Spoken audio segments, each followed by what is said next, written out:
Assalomu alaykum, hurmatli Uyg'ur qarindoshlar, qanday ahvolinglar, yaxshimi? Xabar kanalimizga hoş geldinglar. Bugun 6-oyning 27-kuni, 2 kunning oldida Amerika Davlat Majlisida Xitoy davlatining Hong Kongga qarata chiqargan davlat bexatarlik qonuniga qarshi Hong Kong javobgarlik qonunining birinchi qadamini tamamladı. Yani Hong Kongning Oliy avtonomiya degan o'rnini Xitoy kommunist hokimiyati o'zgartirishni maqsad qilib, Hong Kong bexatarlik qonunini 7-oyning 1-kuni yo'lga qo'ymoqchi bo'lgan bu planiga qarata Amerika davlati Hong Kongga berilgan alayda imtiyozlarini elib etib, Hong Kongning 50 yilgacha o'zgarmaydi degan tuzumini bekor qilgan Xitoy hokimiyatiga jazo yurgizish uchun Hong Kong javobgarlik qonunini Amerika Avam palatasidan tasdiqdan o'tgan. Bu qonun bultur tasdiqlangan Hong Kong demokratiya qonuniga qaraganda texnik qulaylik va universal vazifa ijro qilgan bo'ldi ekan. Masalan, Xitoy davlati Hong Kong qarta davlat bexatarlik qonunini yurgizsa, Amerika davlati darhol Hong Kong javobgarlik qonunini ishga soladi ekan. Amerikada saylam bo'lish vaqti bag'ansiri yiqilishayotgan bu mezgilda saylam raqobatchisi bo'lgan Demokratiya partiyasining vakili Joe Biden efendim bo'lsin, Cumhuriyet partiyasining saylam raqobatchisi bo'lgan Prezident Trump efendim bo'lsin, her ikkilisini shuariga qarasak, Xitoy davlatini nuqta qilgan, Xitoy davlati Amerikaning birinchi raqobatchisi, birinchi dushmani bo'lgan, shunga Xitoy hokimiyatiga qanday qilganda ajallik zarba berish to'g'risida har xil shuarlar o'tirib qo'yilib, Xitoy davlatiga qattiq tadbir qo'llanamiz degan shuarni Amerika xalqiga anglatish orqali saylamda ustunlikka erishishni maqsad qilingan. Lekin Amerikaning yaqin tarixiga qarasak, bo'libmi Demokratiya partiyasidan saylanib chiqqan prezident Clinton efendim, Prezident Obama efendim, hammasi degidek saylam oldida nəhayət qattiq shuarı to'lab so'zlagan bilan amaliyotda saylamdan keyin yanala Xitoy davlati bilan apaq-chapaq, ish quyun tash quyun bo'lib o'tavergan. Lekin Cumhuriyet partiyasidan saylanib chiqqan Prezident Trump efendim prezidentlik o'rniga o'tirgandan keyin Xitoy hokimiyatiga qarata ajallik zarba berib keldi. 40 yildan buyon Xitoy yumshoq kuchini Amerika davlatiga qadam bosqich bilan singdirib kirib, Amerika davlatiga rasmiy tahdid bo'ladigan payti yetib kelayotgan bu mezgilda Prezident Trump efendim prezidentlik o'rniga chiqib, 4 yilga to'shmagan mushu oraliqda Xitoy davlatining 40 yillik yumshoq kuchining jon tomirini kesib tashladi. Endi Prezident Trump hukumat kabinetiga tava bo'lgan Amerika hukumat amaldorlaridan Amerika davlat hukumat bosh kotibi Michael Pompeo efendi, Amerika Adliya ministri William Barr, Federatsiya tekshirish organining mudiri, ya'ni FBI'ning mudiri Christopher Ashirvay, davlat arboblari endi Xitoyning raqobatiga qarata o'chirat bilan bayonot e'lon qildi ekan. Bundaq aytganda, Xitoy kommunist hokimiyatiga qarata cho'ng bir harakat boshlandi ekan. Ya'ni bu harakatning birinchi qadami tunugun rasmiy boshlandi. Tunugun Amerika Aqsaray davlat bexatarlik maslahatchisi Robert O'Brien efendi mundaq bir muhim so'zni qilib, butun Amerikani zilzilga keltirib etdi. Robert O'Brien efendi mundaq dedi: Amerika davlati Xitoy davlatining Xitoy hokimiyat siyosatiga izchil holda xato hukm qilib kelgan.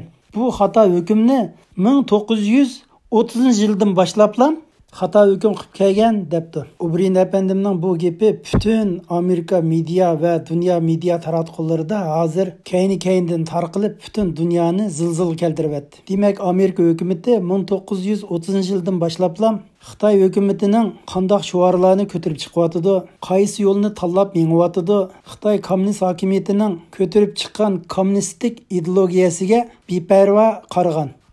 Endi Prezident Trump efendim hukumat beshiga chiqqandan keyin Xitoy kommunist hokimiyatining kommunistik ideologiyasiga beparvo qarashni to'xtatgan. Robert O'Brien efendi Xi Jinpingni Stalinning varisi deb aniqlama bergan. Bundaq aytganda, Xi Jinpingning gajgisidan tutib bilan tarixdagi jallod Hitler bilan bir qidibdiki Stalinning oldiga akaplam tashlab bergan. Bu gap Amerika hukumatining arbobining og'zidan mushi darajada qo'pol va eg'ir chiqishi bizdek Uyg'ur millatiga o'ng'ayga to'xtamadi. Amerika davlatiga apirin. Men ishoniman, bundan keyin texmi yaxshi vaziyatlarni ko'ramiz. Amerika davlatining o'ttirib qo'ygan Hong Kong javobgarlikqa tortish qonuni Xitoy hokimiyatiga oldin ola bergan signal bo'lib, Hong Kong xalqining oliy avtonomiyada ching turish, demokratiya tuzumini davomlashtirish, Xitoy kommunist hokimiyatining chiqargan Hong Kong bexatarlik qonuniga qarshi turish, Hong Kong xalqini Amerika davlati qo'llaydi degan ahamiyatli ma'no chiqib turdi ekan. Amerikaning prezidenti Trump apandim 5-oydalam agar Hong Kongning oliy avtonomiya tuzilmasi daxli tarziga uchirsa, u chaqda Hong Kongga Amerika davlatining yaratib berayotgan alohida imtiyozlari to'xtaydi ekan. Yana bir jihatdan bir davlatda ikki xil tuzum degan Hong Kongning tuzilmasiga buzg'unchilik qilayotgan ishlarga munosabatlik Xitoy kommunist hokimiyatining yuqori qatlam amaldorlaridan boshlab Hong Kongga bevosita munosabatlik Xitoy amaldorlari va Hong Kong ichidagi Xitoy amaldorlarining hammasiga og'ir zarba berdi ekan. Xitoy amaldorlarining bundan keyingi vaziyatda nimalarga erishalaydi, nimalarni qo'lidan ketkizib yutadi. Bu ochiq savoqni endi Xitoy amaldorlari bir-birlab ko'rdi ekan. Yuqorqi qonun rasmiy ma'qullanib bo'lgandan keyin tuzilgan qonunning funksiyasi bo'yicha jazolangan Xitoy amaldorlarining tizimligi prezident Trump apandimning oldiga keladi ekan. Xitoy hokimiyati Hong Kong shahrini vayron qilaman deb ishni boshlagan bilan Xitoy amaldorlarining o'zi vayron bo'ladigan ko'chaga kirib bo'ladi ekan. Amerika davlat bexatarlik maslahatchisi O'Brien apandimning bayonoti Xitoy kommunist hokimiyatini cho'qim yo'qotishgan.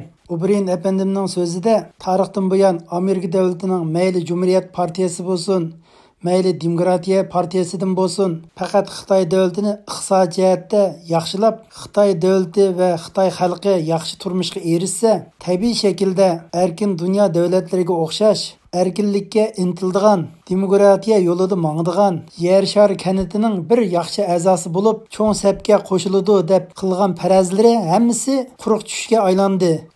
Amerika davlati tashqi ishlar diplomat jihatda 1930 yildan buyon ta hozir qadar cho'ng mag'lubiyatga uchirgan bu intayin bir ig'ir xatolik degan.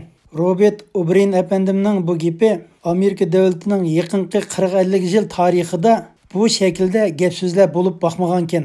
Oldingi asrning 30-yillarida Xitoy kommunist hokimiyati bo'lsa, ilgarikin surum to'qayga uchirgan, qaroqchi bandit deb nom olgan, yan'an seriq to'pliq egizligiga yig'ilgan bir turkum lukchak o'g'irlar ekan to'q. Shu mezgilda Amerika davlati bu qaroqchi banditlarning so'lchil tashviqot do'lqinlariga beparvarlik pozitsiyada bo'lib, Xitoy davlatining nurg'unlagan ziyolilari yan'anga berishga sharoit yaratib bergan. Buning ta'siri Amerika davlatiga yetib kelib, Amerika davlatining xalqlarida xato ideologiya paydo bo'lgan. Mana shu mezgildan boshlab Amerika hukumatı Xitoy kommunist hokimiyatining nimani o'ylayotidi, qanday hujjatlarni tarqatyotidi, qanday maqsadlarga yetmoqchi bo'lyotidi, bu masala ustida tadqiqot olib bormay, faqat Amerika davlati o'zininki ideologiyasi bo'yicha ish ko'rgan. Shu mezgildagi Kuomintang hokimiyatiga berayotgan yordamlarni to'xtatib, Kuomintang hokimiyatiga passiv vaziyat yaratib berib, kommunist Xitoy hokimiyatiga yaxshi vaziyat yaratib berib, ham yordamlarni qilib, xato bo'lgan bir Xitoy davlatini Xitoy kommunist diktator hokimiyatiga taqdim qilgan. Shunga O'Brien apandimning gapida Amerika davlati o'zini cho'qim cho'nqur tekshirish, Amerika davlatining xato siyosati Osiyo davlatida bixilnayotgan demokratiya tuzumida mangdigan bir cumhuriyet davlatini yo'q qilib o'tgan deydi ekan. O'Brien apandimning eng qilgan qattiq so'zi Xi Jinping bo'lsa Stalinning varisi degan gap. Endi Stalin degan zot qanday odam? Hammamizga tushunishlik, Stalin bo'lsa faşist Hitler bilan bir qilibtik odam. G'arb dunyo xalqining nazarida odam o'ltiradigan vahshiy shayton deb qaraldi ekan. Endi Xi Jinping bo'lsa Hitler, Stalin ikki vahshiy iblisning qatoridan o'rin olgan odamning birisi ekan. Ya'ni mundaq aytganda Xitoy kommunist hokimiyatining haqiqiy mohiyatini yechib tashlab, insoniyat qimmat ko'z qarshining dushmani, insoniyatning dushmani deb Xitoy kommunist hokimiyatini biroqlam Stalin va Hitlerning qatoriga akab qo'ygan.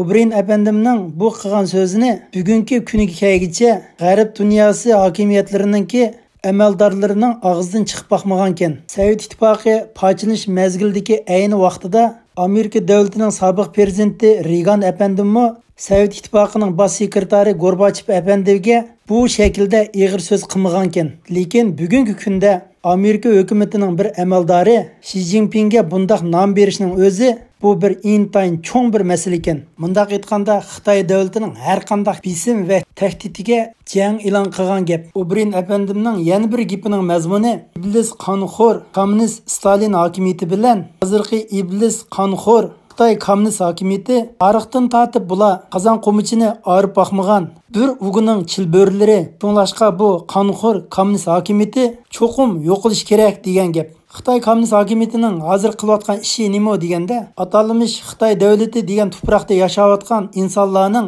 turmushini kontrol qilib olgan, iqtisodini kontrol qilib olgan, siyosiy hayotini kontrol qilib olgan, insonlik qiymatini kontrol qilib olgan, eng vahshiy bo'g'ini odamlarning ideyasini kontrol qilib olgan. Bo'libmi hozir Shi Jinping o'zining ideyasini butun yer sharidagi insonlarga tangmoqchi. Shi Jinpingning ko'tarib chiqqan shuari bo'lsa, yer sharida insoniyat taqdiri degan jamiyatni qurish.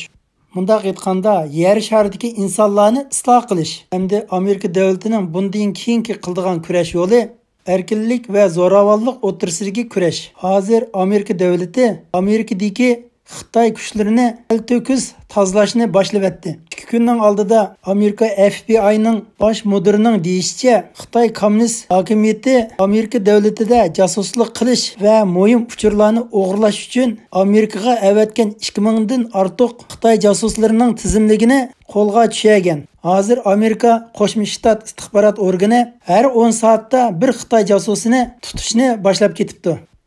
Qisqacha xabarimiz tugidi. Vaqt chiqarib anglab berganinglar uchun ko'pdan ko'p rahmat. Assalomu alaykum va rahmatullohi va barakatuh.